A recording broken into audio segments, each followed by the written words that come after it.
Hulle het gegaan. Jerusalem het te veel geword.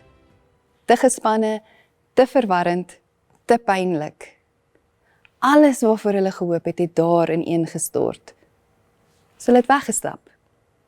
Nie dramaties nie, nie in opstand nie, net stilletjies weggestap.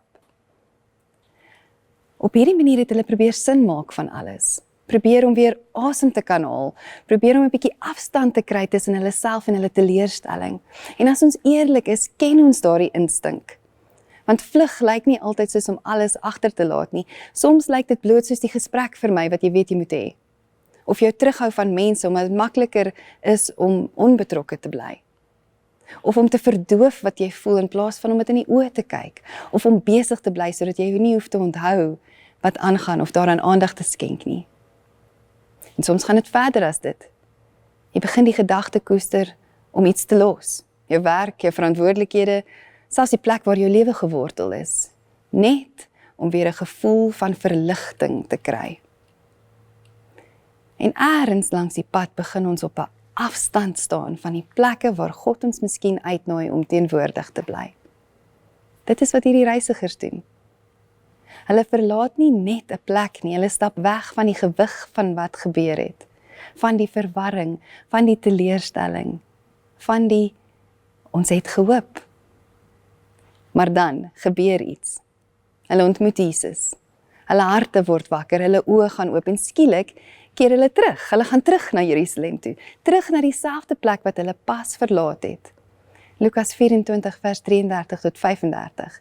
Hulle het dadelik opgestaan en na Jerusalem toe teruggegaan. Daar kry hulle die 11 en die ander mense bymekaar en die sê, die Here het regtig opgestaan en hy het aan Simon verskyn. Toe vertel hulle wat op die pad gebeur het en hoe hy aan hulle bekend geword het toe hy die brood gebreek het. Die plek het nie verander nie. Die ingewikkeldheid is nie opgelos nie. Maar daar is goeie nuus.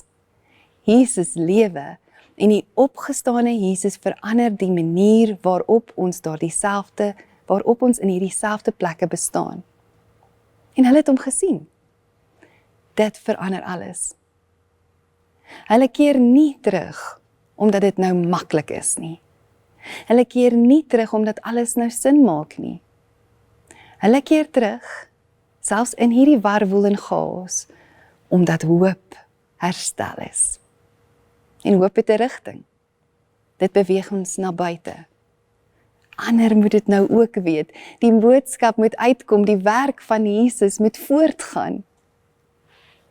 Ja, soms moet ons weggaan, maar hier en in ons lewens ook hoef ons nie te vlug om hoop te vind nie. Hoop vind ons deur hom. En ons kan dit uitleef waar hy ons ook al stuur, selfs in die plekke wat ons gereed was om agter te laat.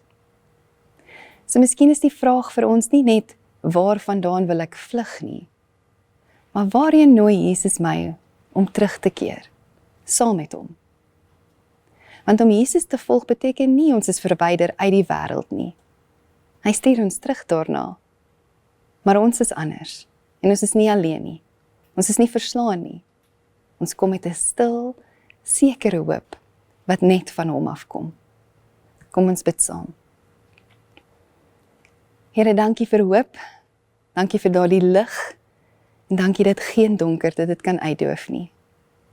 Dankie dat U vir ons 'n rede gee om te gee, en te gaan doen wat U van ons vra. Rus ons toe en lei ons. Dankie, Here. Amen.